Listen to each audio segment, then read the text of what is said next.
is exactly what we need for the further stability and eventual resolution of the South China Sea disputes. There are many details that perhaps the court don't know because they are not part of the problem itself. 所以我说这个菲律宾的这个仲裁案啊，实际上它带来的国际社会的影响，对于地区的稳定、和平与稳定都是十分负面的。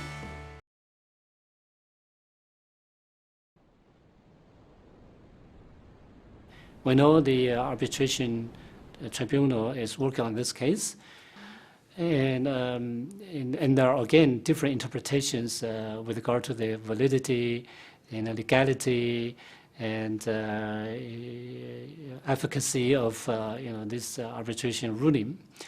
And one school of thought argues that the tribunal may not have jurisdiction in the first place over this case. So no matter what results we're going to see from the arbitration,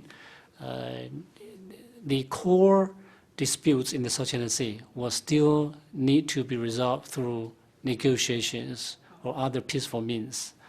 So when Chinese Foreign Minister reiterate that China is open for negotiations and dialogues, I think that's a good idea. This is exactly what we need for the further stability and eventual resolution of the South China Sea disputes. Because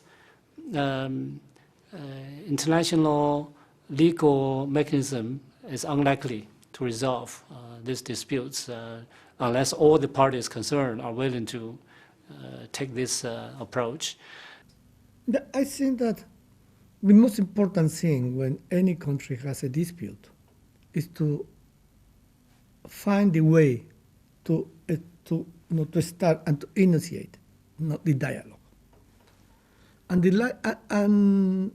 dialogue can use many different channels, many different ways. It is not definitely a political dialogue only. It has to be a dialogue based on economic understandings, cultural understandings, social understanding. I think that's why I said best beginning for any dialogue or any negotiation is the bilateral dialogue. Because definitely when you go through some bilateral negotiations, some bilateral dialogue, there are many details that perhaps the court don't know because they are not part of the problem itself. 如果各个国家对于这个争议问题不穷尽外交的努力那么不尽这个国际法的这个穷尽外交的这样一个义务，这样一个准则那么随意起诉滥用国际法的话，那么这个国际社会将会出现非常大的混乱。那么这是其一。其二呢，菲律宾此次的南海仲裁案明显的违反了2002年中国与东盟国家所签署的南海各方行为准则所确定的基本原则和精神。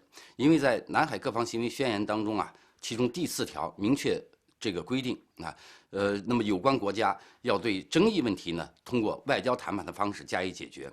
那么菲律宾这样起诉，这个把所谓的争议问题提交到国际法庭国际海洋法庭实际上对于南海地区的和平与稳定，对于有关国家解决彼此间的争议问题，那么会产生新的障碍所以我说这个菲律宾的这个仲裁案实际上它带来的国际社会的影响，对于地区的稳定、和平与稳定都是十分负面的。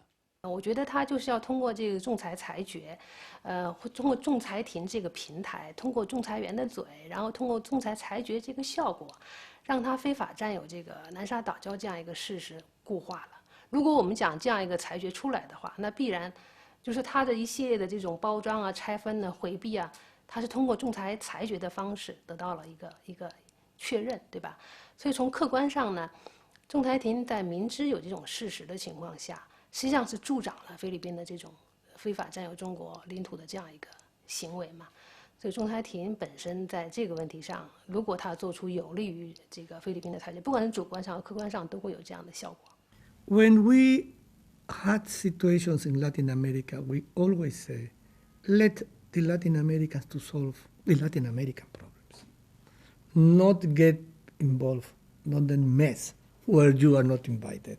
Recently, as I mentioned at the Shangri-La Dialogue in Singapore, the tendency of major of the number of members of the negotiation were, let's solve the Asian problem through Asian, means through Asian dialogue. That's the best way to prove that talking among friends, you can find a solution. You don't need another partner. No, in the problem of two, the number three is out.